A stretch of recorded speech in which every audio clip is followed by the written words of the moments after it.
Yeah, my name is Kevin Pooyer. I live on the Pine Ridge Indian Reservation in the southwest corner of South Dakota, and it's on a ranch that my great grandfather started, and it's just always been kind of passed on, I guess. And I live here and help my dad. He has some cattle, and he's 87 years old, and still gets out there every day. And so when I'm in my studio, I have to run out and help him fix the tractor and chase a cow or something. And so it's kind of I don't just do one thing and sit and make art. I have to do a lot of things. I have to do welding and cowboy and fix fence and do a lot of things. But I grew up in Rapid City, South Dakota, and I went there to about till I was about 12 years old, and then we moved down here to help my grandpa, and I've just been here pretty much ever since. And I have a little studio that built onto the side of my dad's barn, and it's pretty rustic, I suppose, compared to most artist studios. But I've kind of made it my own space, and people are really excited when they come in here and hang out and see what goes on here. I remember there was one French woman came in here to visit, and she looked at my studio and she said, "You make all that fine art here?" So that was pretty funny. But yeah, we're I've been here for about 30 years now making art, and um, it just it's always interesting. It keeps me going, and I never know what's going to happen next, but we're ready for the next thing all the time. My interest in art, I guess, began when actually when I sobered up and became alcohol and drug free. That was a big, important move in my life when I quit that lifestyle because I couldn't focus and had no direction, and I didn't really know who I was or where I was from. And I always sometimes I try to hide that part of my life because I'm not very proud of it, but it's a really big issue in Indian country with our younger people. And through my story, I always hope to, inspire some young person that maybe feels like they can't do something like what I've done. And so I always tell my story about how I started, to hang in there and to not never give up. But uh, in the very beginning, there was a friend of mine who was helping me. He was a silversmith, and he asked me if I wanted to um, share a booth with him at a powwow.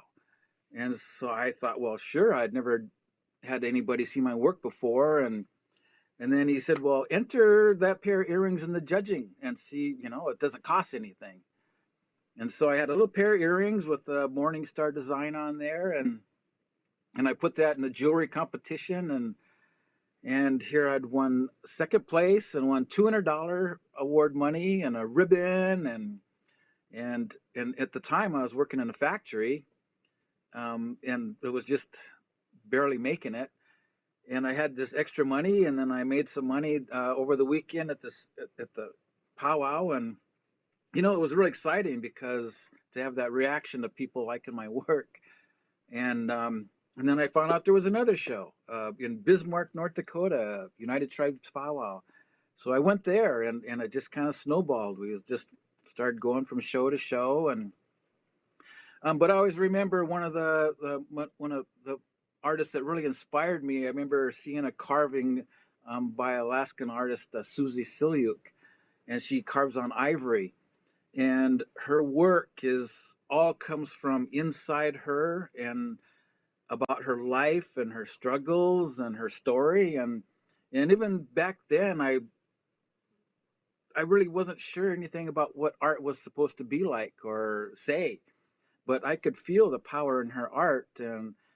And even when I didn't know anything about being art, her work really pushed me to have more power in what I say through my art. So um, yeah, I'm just keep going and from show to show.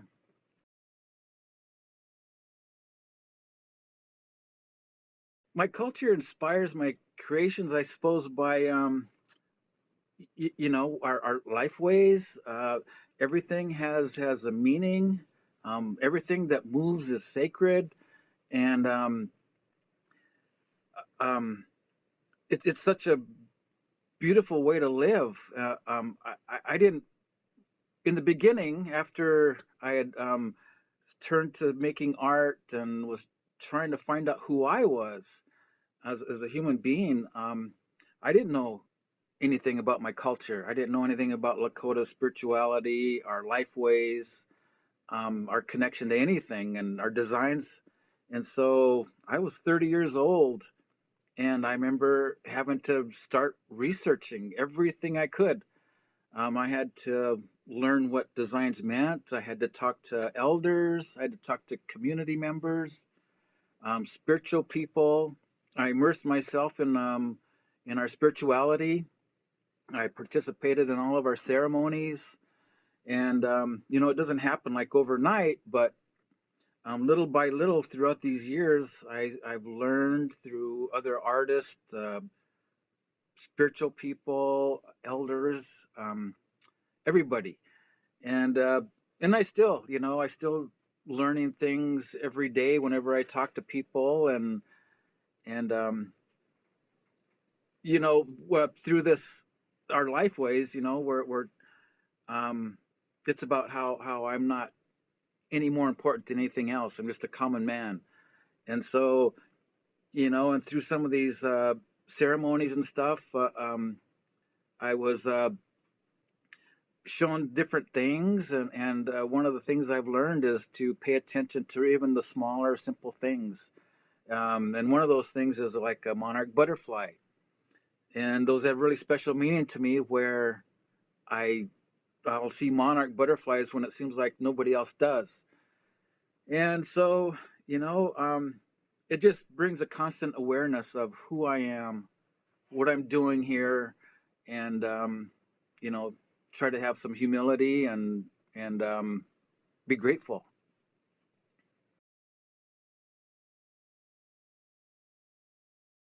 My style of working with the buffalo horn, I guess, really isn't unique or different. Through my research that I've had to do, um, I remember I started working with deer antler and carving. This friend of mine showed me how to carve because he was carving in deer antler, and so I was working with that material. And then at some point, he even said, you can use my designs. He said, but at some point, do your own thing. He said, this is my thing. And I remember this guy came around and I bought a buffalo horn. And I thought, well, maybe now's the time to try something different. And so I tried to carve it on a piece of buffalo horn. And I didn't know anything about it. And I remember seeing a buffalo horn spoon in a art catalog, and wondering, wow, this would be really cool to try something like this. And then I had all this space compared to a little disc, like an earring. I had all this space to tell more of a story, and so through my research and trying to find out what I'm doing, so I could know what I was talking about and doing, I had gotten a fellowship through the National Museum of the American Indian to do some research, and I studied buffalo horn carvings up and down the East Coast, and for 3 weeks. And one of the horn spoons that I found was a piece that was made by Crazy Horse, and it had holes drilled all around the horn, and it was inlaid with a real dark blue material, and so there was an earth color in there, and it was glued in these incisions into the horn. And so I that's when I found out that this is nothing new. There's this technique and style has been going on in the Northern Plains for back to Crazy Horse, and probably way beyond that too. And so I basically do the same thing, only um, with my work today on the bigger pieces, on the spoons and the cups. I have my own story to tell, and so I'm not doing replicated images of Indians chasing buffalo, or this stereotypical things that some people think native art should be. I'm talking about things that's happening to us today, or things that we experience today, things that all different kinds of things, contemporary issues, I guess you'd say.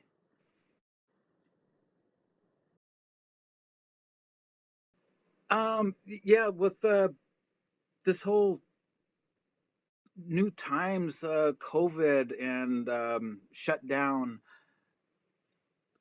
being an artist, well, for me, ever since the beginning, I guess my experience with art has been to go to art markets, and we went from to about 6 shows a year in the beginning, or even a few more, to the last few years only doing 2 shows a year, and 2 markets, and so for 6 months we put all my energy into like getting ready for Santa Fe Indian Market. And then right after that, I'd be getting ready for a showpiece for the Herd Museum in Phoenix, Arizona. These were the two top shows in the country. And my last show was last March at Phoenix, and then everything canceled after that. So it didn't affect me at first. I would come to the studio, and I thought, well, I don't know. It was really hard to focus. I spent a lot of time, just hanging out in the studio trying to get inspired, because I always heard, people would say, just go be around your art and your equipment and be in your creative space. And so it's really been a different thing, because I there's not that end goal to where you finish a showpiece and you have all your inventory and then you go. And so it's really been slow. My work, I has not been what it was, as far as making a lot of things, and I've never make a lot of things, but um, some of my time, I guess one of the things that I was really um, interested in is that I wanted to like maybe go back and try to work with a little bit of deer antler again, and incorporate some of the white material in with my work, and do some black and white um, pieces. And I've tried some different techniques, and so it's that's kind of the good part of all this, is that it's given me time to um, try different techniques, but also I have a commission with a collector, and I'm really known for doing political statement pieces of art. And so this collector was really interested, and wants his what he said was, I want a political piece. And so it's hard not to notice all these things that go on in the world, with Black Lives Matter, the injustices that's happening, and COVID. There's a lot of issues um, talk about. We're we're losing a lot of our elderly people to COVID, and so that's really stressful for a lot of people. And so I'm trying to work out how to incorporate that into a story that I could carve onto a piece. And the Black Lives Matter has given rise to indigenous issues, and so it really makes my brain work on how to be put those into an art piece.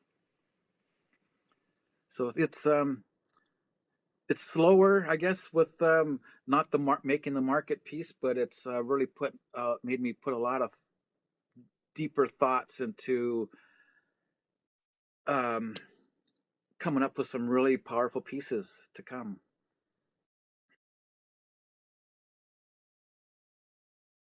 This piece here is um, a monarch butterfly belt, and it's pretty awesome. It's like this, the buckle piece here is A picture I took of a monarch butterfly that was in a cottonwood tree here at home, and these are two monarchs that are mating, and you know, I think like it's this time has really given me a lot of time to self care, to take care of myself, to reflect on my life, and that's what these butterflies do for me. They help me to focus on, you know, that these things are just as important. It has to do with climate change. These monarch butterflies, are becoming really having a hard time existing because of what people have done to the environment, and they're places where they go to be together. And so, even though that's just a simple butterfly to a lot of people, um, it is the butterfly nation, and that's just as important as we are. And so, this piece is to honor them. And even a few years ago, because of my bringing awareness to the monarch butterfly, the World Wildlife Fund named me a monarch hero, and it was really strange because it wasn't. I didn't think of it as anything doing anything special. It was just kind of a empathy thing to care about something other than the next market, or some things that a lot of people think is important. But I guess as I've gotten older, I realize that these simple things are what um, is fulfilling to me, is doing bringing awareness to other things and other issues, and I'm just formulating right now on the political commission that I have, and I have about 10 things bouncing around in my head, and it's just a matter of focusing and sitting down and really drawing it out and getting to work on it. Being an artist, a native artist, is it's really been a different world than I think a lot of people understand. Um, we really work hard on our work, and um, with this, me and my group of friends we have, we always talk about the power of art, and it's for us. It's not just something that we go to a market and just try to sell and you know make some money. A lot of our concern with our native art that we're making is about the power of it, and how we um, what are we saying to the world? What are we saying to our community?